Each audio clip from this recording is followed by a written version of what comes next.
Chapter 1. That Nickname. I never really thought about food until last spring. My mom always made nice things like spag bowl or sausage and beans for our tea. On Friday nights, we always had fish and chips. Saturdays were for pizza, and on Sundays, we had a big roast dinner. When I was hungry, in the afternoons, I just went to the kitchen and got something from the fridge. Mom always bought my favorite snacks like vanilla yogurt, strawberries, and chocolate biscuits. But one day after school in March, I opened the fridge and it was empty. "Mom!" I shouted up the stairs. "There's no food in the fridge and I'm starving." Of course, I wasn't really starving. We had school meals at lunchtime, but I did want some chocolate. Anyway, Mom came down the stairs and into the kitchen, followed by Dad. Now that was weird. Why wasn't Dad at work? "Meghan, me and Dad need to talk to you about something," Mom said. Uh-oh, this was serious. Mom only ever called me Meghan when I was in trouble. "It's okay, Meggie, don't look so worried," Dad added.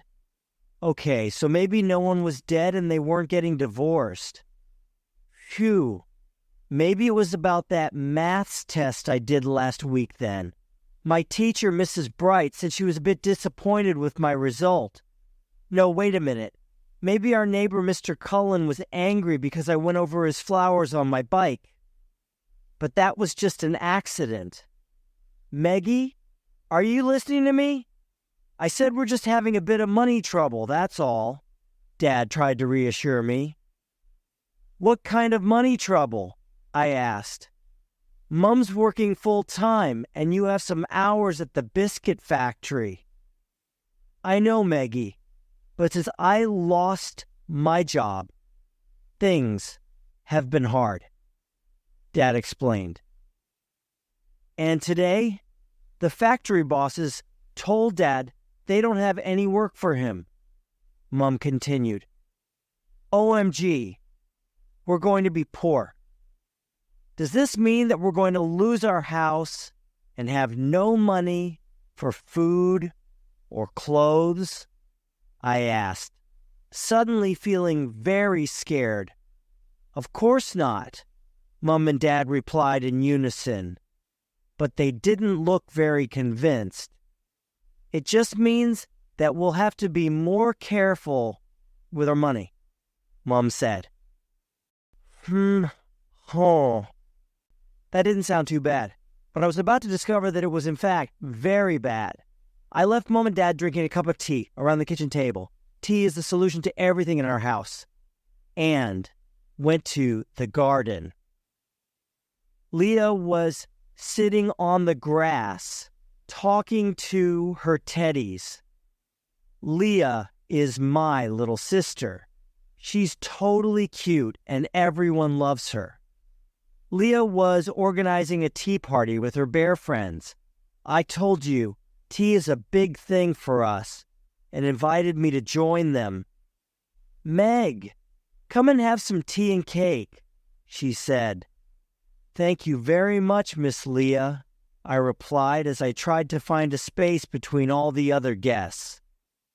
Leah served the imaginary tea and cake, but after about an hour of this game, we were both a bit peckish.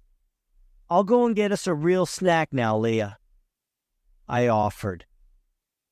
Maybe Mom would give me some money for ice cream. We had enough money for ice cream, right? "Mom, can I have some money for an ice cream for me and Leah, please?" I shouted as I walked into the kitchen. Mom and Dad were still sitting at the table, and their sad faces answered my question.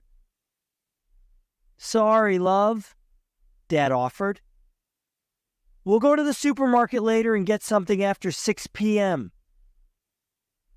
After 6 p.m.? Totally weird. We normally had our tea at 6 p.m. Can we go now, Dad? I asked, but Dad just shook his head and told me to go out and play with Leah again. Oh no, Leah. She's waiting for her ice cream. I need an idea. Got it. Hey, Leah, I shouted.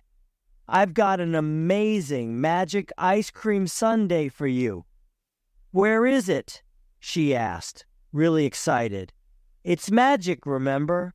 You can't see it, but you can taste it, I told her. Mine is raspberry, strawberry, and vanilla. Delicious. What does yours taste like? Leah stuck out her tongue and closed her eyes in concentration. Mine tastes like chocolate bubbles, apple pie, and blueberry muffins. Leah squealed with delight. Wow, that sounds so good, Leah, I replied, as we both laughed and ate our pretend sundaes. We were just about to have magic milkshakes when Dad called me. Come on, Meggie, let's go and do the shopping. We can take the 1740 bus and be there just in time. Just in time? Just in time for what, I wondered. I didn't have to wait long to find out. Dad and I arrived at the supermarket at 1802. He didn't stop at the newspaper stand on the way in, or take a look at the cakes and donuts. Now that was strange. This was a man who never walked past baked goods without an appreciative sniff. He just grabbed a shopping trolley and ran into the store. He went straight to the chiller cabinets in aisle 17. Actually, he went to one specific shelf. There were all different kinds of food on this shelf, from chicken to hummus to quiche, but they all had the same yellow sticker. There was a man putting the stickers on while Dad looked. Come over here, Meggie, he shouted. Let's choose something for tea tonight. They reduced the price of everything after 6 p.m. Dad was happily putting food in our trolley when suddenly I heard someone laughing. I turned round and saw Kyla Jackson from my year at school. Oh no! What does she want? Kyla is the class bully, and she can make your life a nightmare. She was with a couple of other girls, and they were all laughing and pointing at me. Great! What are they doing now? Kyla had her mobile phone and was taking pictures of me. No. Photos. Why did she want photos of me at the supermarket with my dad? I was so embarrassed I just wanted to disappear. Come on, Dad, let's go, I whispered. Okay, Meggie Moo. Maybe we can get some ice cream too, he said, and walked off to the frozen food aisle, past Kyla and her gang. I followed him, head down, and as I walked past, Kyla said in a sing-song voice, "Bye, yellow sticker girl." What? Chapter 2. Happy Saturdays.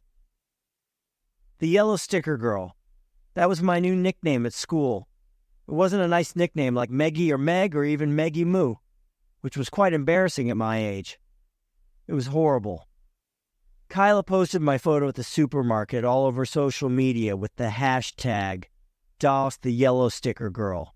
All my classmates saw the photo, and some people even left nasty comments like, "They're a family of tramps, and they look in rubbish bins for their tea as well." What is wrong with these people? Don't they know that just because we haven't got a lot of money at the moment, we're still just a normal family? Other kids at school laughed at me when I walked down the corridor, and no one wanted to sit next to me at lunchtime. Thanks, Kyla. I can't believe she was my best friend at primary school. Anyway, school was a nightmare, and I couldn't wait for the bell to ring at the end of every day and go home. One day, I was walking home on my own when I saw a sign in the bakery window. It was for a Saturday girl. A part-time job? I looked in through the bakery window. There were a couple of ladies standing behind the counter, putting bread and cakes into paper bags. Cake? Yum! There was carrot cake, egg custards, iced fingers, and lots more, too. The shop was full of customers in a long queue, but everyone was smiling and waiting patiently. I decided to be brave and go in. As soon as I opened the door, I was hit by the amazing smell of freshly baked bread. I have to work here. Suddenly, a loud voice shouted out from round the back. The muffins are out of the oven. Get your muffins. And then, the owner of the voice appeared. Mr. Turner was a large, round man. I suppose that's what happens when you eat delicious cakes every day, with an equally round, smiley face. Okay, Meghan, you can do it. Ask him about the job. Excuse me, sir, I shouted. I saw the ad in the window for a Saturday girl. Ah, yes, replied Mr. Turner as he came to the front of the counter. Do you have any experience? He asked. No, but I love cake, I replied hopefully. Mr. Turner laughed. Well, I suppose that is the main requirement for someone who wants to work in a bakery, he said. Can you start next week? Yes. Yes, please. Thank you. I laughed nervously. There was one thing I had to tell Mr. Turner, though, before I left. Mr. Turner? Yes, dearie, he answered. Do you know that you can't advertise for a Saturday girl? We're in the 21st century now. You have to advertise for a Saturday person. I'm sure there are boys who like cake, too. I laughed. You're absolutely right, dear, replied Mr. Turner. He went to the shop window, took the sign down, crossed out girl, and wrote person. I need another Saturday person, he said. This is a very busy bakery. Mr. Turner gave me my uniform, some free cake. Leah is going to love my new job. And I went home, feeling super happy. Finally, there was some good news. On the Saturday morning, I was really nervous.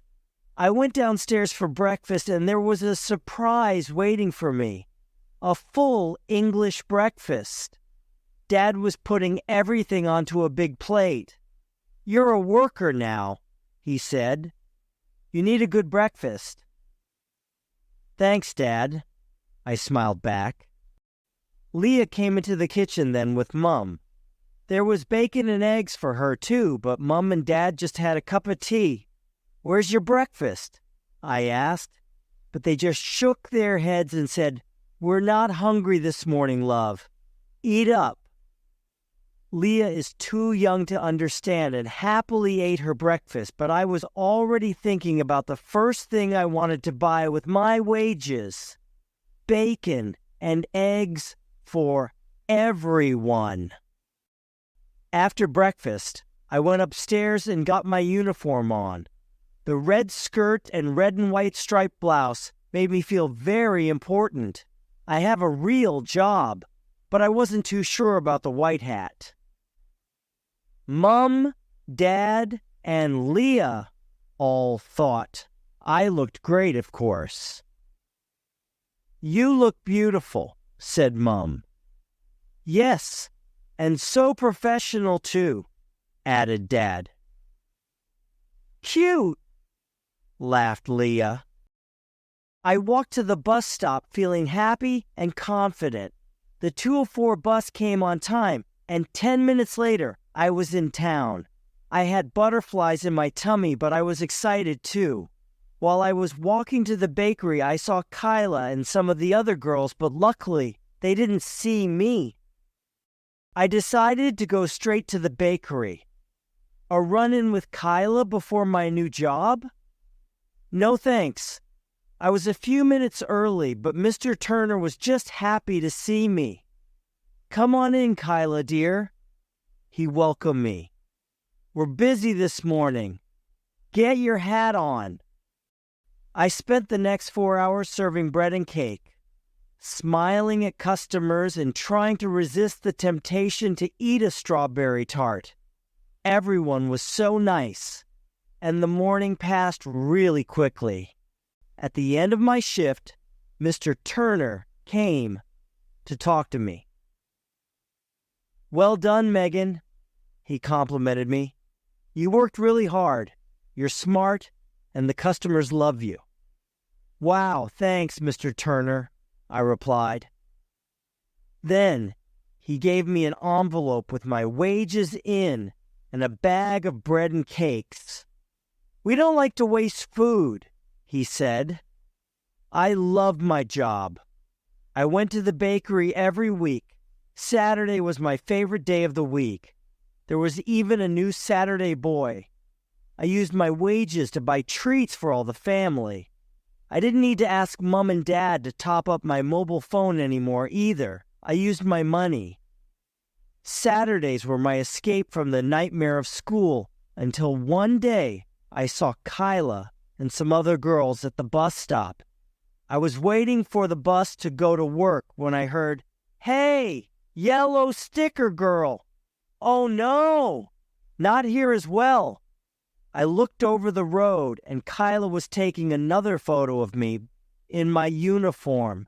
"Nice clothes," she shouted. "Yeah, so trendy," added one of the other girls laughing. Great. What will the next hashtag be? Chapter 3. A Bank with a Difference. I didn't turn my phone on all weekend. Social media was my new enemy. But on Monday morning, I had to check my online diary. My phone started pinging immediately. A girl from my science class, who I thought was my friend, tagged me in one of the posts. There was a big photo of me in my uniform and the hashtag this time, yellow sticker, fashion disaster. Okay, so it was embarrassing, but luckily I wasn't wearing my hat. Maybe the other kids at school won't even see the photo. Or maybe they will. As I looked at my screen, comments started to appear. No food, no clothes, no life. Total loser. I heard other phones pinging, and that's when the laughing and the pointing started again. The other kids were all looking at me, and I wanted to disappear. Please, please make me invisible. There was only one solution: the toilets. I ran down the corridor, into the girls' toilets, into a cubicle, locked the door, and cried. Why is my life such a nightmare? I hated school. I hated Kyla and the other bullies. I just wanted to go home. Home. I know it's a cliche, but home really is where the heart is. We didn't have a lot of money, but we had a lot of love. Leah was always so happy to see me, especially when I had cake. Thank you so much, I laughed, picking her up for a hug. I couldn't really see a unicorn among the blue, pink, and yellow splodges of paint, to be honest, but Leah made it just for me, and I felt better already after my terrible week at school. The other kids were still making fun of me, and I didn't want to tell Mom and Dad because they had enough problems. Where are Mom and Dad? I asked Leah as I gave her an iced finger. In the kitchen. Talking, she said. Grown-up stuff. Grown-up stuff? Uh-oh. Sounds like more trouble. Mom! Dad! I'm home! I shouted through to the kitchen. Just a minute, Maggie, we're coming, Mom shouted back. I had a feeling that my bad week was about to get worse, and I was right. Mom and Dad came into the living room, said hello, and then continued whispering in the corner. Dad was holding a couple of pound coins in his hand, and Mom had something in her hand too. It looked like a letter. What was it? Who was it from? Leah and I were watching some cartoons while she ate her iced finger, but after a few minutes, Mom and Dad told me to follow them into the kitchen. "Come in here in a minute, Meggie. We want to talk to you," Mom said. "No more bad news, please." "Okay, Meggie, so the situation is quite bad now," Mom explained. "We have this gas bill to pay, and we have no money for food." No money for food. We really are going to starve. "Are we going to die, cold and hungry?" I asked my mom in a panic. "We're not going to die, Meggie," Mom reassured me, "but we do need help." My grandparents were dead, and Mom and Dad didn't have any brothers or sisters. Who will help us? "There is a food bank in town," Mom continued. "We can go there for some food today." "A food bank?" I thought banks were places for people to keep their money. "What's a food bank?" I asked. "It's a charity," Dad explained. "They give people food when they don't have enough money to buy it for themselves." Charity? Oh no! First the yellow stickers, now free food like homeless people. "I don't want charity," I shouted angrily. "I don't want to be poor." "I know, Meggie," Dad said as he hugged me. "I know it's a horrible situation, but we're lucky that there are organizations that want to help us." Even as I cried, I knew that Dad was right. I didn't want Leah to be hungry, and I didn't want her to know how bad our situation was. "I'll go with Mom," I offered. "You stay here and play with Leah, Dad." Dad smiled and gave me an even bigger hug. "My sweet, sweet Meggie," he said. "Thank you, love." The bus stopped right outside the community food bank on Market Street. Mom and I were both a bit nervous, but we were greeted at the door by a volunteer. "Hi, come in, she said. "My name's Maureen. Is this your first time?" "Yes, it is," Mom answered hesitantly. "I'm Abby, and this is my daughter Meghan." "Okay, well, don't worry about anything, Abby and Meghan. I'll show you what to do," Maureen reassured us. We walked into a big hall, and there was food everywhere. It was so organized. Maureen gave us a shopping bag and took us to the different tables. On one table, there were boxes of pasta, rice, and cereal. On another, there were tins of soup, tuna, beans, and spaghetti hoops. And on another, there was soap and shampoo. Wow, where did all this stuff come from? "Just choose all the things you need," said Maureen to Mom, "and I'll go and get you a cup of tea and a biscuit." Mom and I soon had a full bag of shopping. There was even a big fridge in the corner, and I found some vanilla yogurt for me and some chocolate milk for Leah. Before we left, Mom and Maureen had a quick chat about our situation. "Any family can have problems sometimes," Maureen reassured Mom. "Just remember, you're not alone. You're part of a community, and we're here to help." "Thank you so much," Mom replied. Maureen walked us to the door, and Mom was still chatting to her when we went outside. I was feeling better about everything when suddenly I heard laughing. Oh no, Kyla! Kyla and a couple of other girls were standing on the other side of the road, and They were taking another photo of me. I wanted to run over the road and tell Kyla to stop. I wanted to break her stupid phone. But I didn't want Mom to know about the bullying, so I just turned around and pretended they weren't there. "Come on, Mom, let's go," I said. "Leah's waiting for us." "I'm coming, love," Mom shouted happily. Chapter 4. An Unexpected Ally. I wanted to be happy too, but all the way home on the bus, I had a heavy heart. My phone pinged as soon as I got in the house. Tagged again. I thought about this week's hashtag. Was you food bank girl? Or no money? Or no supermarket? I didn't want to look, but I wanted to know what people were saying about me. Be brave, Meghan. Okay, here goes. I looked at my screen. There was another big photo of me and the hashtag, Yellow Sticker Girl. You total charity case. The worst thing was the comments, though. Disappear, you sad loser, and tell your lazy dad to get a job. That was it. I couldn't read anymore. I threw my phone on the floor and lay on my bed, crying into my pillow. Why were people so horrible?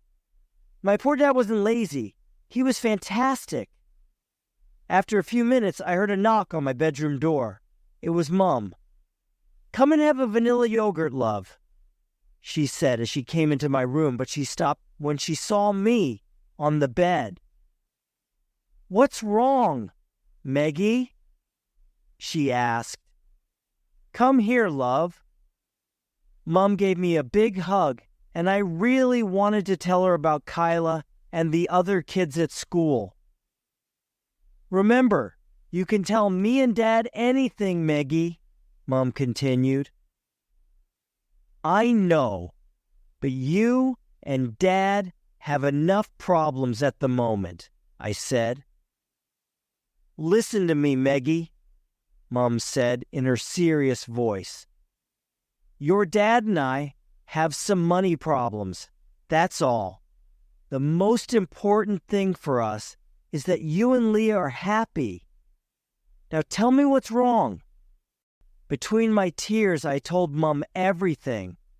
I told her about the photos at the supermarket, at the bus stop, and outside the food bank. I told her about my new nickname, the Yellow Sticker Girl, and about how everyone laughed and pointed at me. Mom listened quietly, and then she finally said, "Okay, don't worry about anything, Meghan. I'll go to school on Monday morning and talk to the head teacher." No, no, no. "Mom, please don't go to school. Everyone will see you." Mom agreed not to go to school. Yet. But there were two conditions. I had to tell her everything from now on, and I had to speak to my form teacher about the situation. Great. Lucky for me, I got a bad cold that week and stayed home from school. TV in bed? Tick. No homework? Tick. No bullies? Tick. What a great week. By Saturday, I was better and decided to go to the food bank with Mom after work. I liked Maureen and I really wanted some more vanilla yogurt, but my good luck was about to end. As soon as we entered the hall, I saw Kyla. What was she doing here? Mom saw her too and waved. Kyla was with her mom and two little brothers, and they all came over. "No, please." Kyla didn't look like her usual self, though, and she certainly wasn't laughing now. "Is everything okay?" Mom asked Kyla's mom. "No, not really," Kyla's mom replied, sadly. "My husband is unemployed at the moment." "Don't worry," Mom said. "We're in the same situation, but everyone here is really friendly. Meghan, go and show Kyla what to do." What? Me? I was about to protest, but Mom gave me one of those looks. I knew I didn't have any choice. Kyla didn't look very happy either, but I took her over to a table where there was some rice and pasta in a box and gave her a shopping bag. I thought Mom was crazy. I didn't want to talk to my bully, and I definitely didn't want to help her. I wanted to be mean to Kyla. I wanted to make her feel embarrassed. I wanted to make her feel as bad as she made me feel at school. I wanted to, I stopped and looked at Kyla. She looked so sad and scared. Look, Kyla, I said. It's not... Kyla interrupted me. No, Meghan, there's something I need to say first. I'm sorry. Sorry? Wow! I wasn't expecting that. You're sorry? I asked. Yes, replied Kyla. Really sorry. Why did you do it? I asked. I didn't want people to know that my dad hasn't got a job and that we haven't got any money, she confessed. I didn't want people to laugh at me, so I got them to laugh at you. Great. I was a distraction. I was still a bit mad, but then Kyla started to tell me about her situation at home, and it was terrible. Her mom was sick, so she couldn't work, and then her dad lost his job last year. They didn't have enough money to pay the rent or bills, and she was worried about her 2 little brothers. I still didn't really understand why she bullied me, but I understood how it felt to want to protect a brother or sister. Maybe me and Kyla had more in common than we thought. I decided to give her a chance. Look, let's start again, Kyla, I suggested. We were friends at primary school. Maybe we can be friends again. Really? Thank you, Meghan, she replied. We were talking about all the fun we had in Miss Murphy's class at St. John Fisher Primary when Maureen interrupted us. Girls, she shouted. We have a small problem. 2 of our volunteers are sick today and can't come in and help. Saturdays are our busiest day, so I need 2 new volunteers. Kyla and I looked at each other. Do you mean... started Kyla. You want us to? I asked. Yes, come on, girls, replied Maureen. You're my 2 new volunteers. Remember, smile, bag, food, and smile again. Kyla and I laughed and followed Maureen to one of the tables. We passed Mum on the way and she gave me a thumbs up. Why are mums always right? Our first customer was Mrs. Worthing, a sweet old lady. She lived on her own and didn't have any family. We tried to fill her bag with tinned goods, but she only wanted a couple of things. Save the good stuff for the kiddies, she said. I'm fine with a couple of tins of beans. There were lots of other people after Mrs. Worthing. Some of them were new to the food bank, and some of them were regulars. But not all the people who came that day needed food. Some of them brought it. Mr. Polonsky from the mini market brought some sandwiches and biscuits. Mrs. Duffy from the greengrocers brought some bananas. And Mrs. Singh from the chemist brought some nappies and shampoo. It wasn't only local business people who donated things to the food bank. I saw a couple of families from my street coming in with parcels. Look, I said to Kyla, there are so many people who want to help. I know, she replied. It's amazing, isn't it? I looked around the hall and suddenly felt happy and proud that I was helping too. Chapter 5. Community Spirit. I saw Kyla at school on Monday. She was with her friends, and I decided to just walk past. But suddenly, I heard my name. "Meghan!" shouted Kyla. "Come here a minute." I went over and suddenly, her friends were all around me. "Sorry about the photos, Meghan," one of them said. "And the horrible comments," added another. "Wow." More apologies. Kyla smiled at me and suggested that we talk to our form teacher together. "We can tell him about our problems at home and the bullying," she said sadly. "Okay," I agreed. I didn't want Kyla to get in trouble, but I did want our teacher to know that life was hard for a lot of kids and that cyberbullying was a big problem. Maybe the teacher could organize a class assembly about being kind and helping others. Helping others?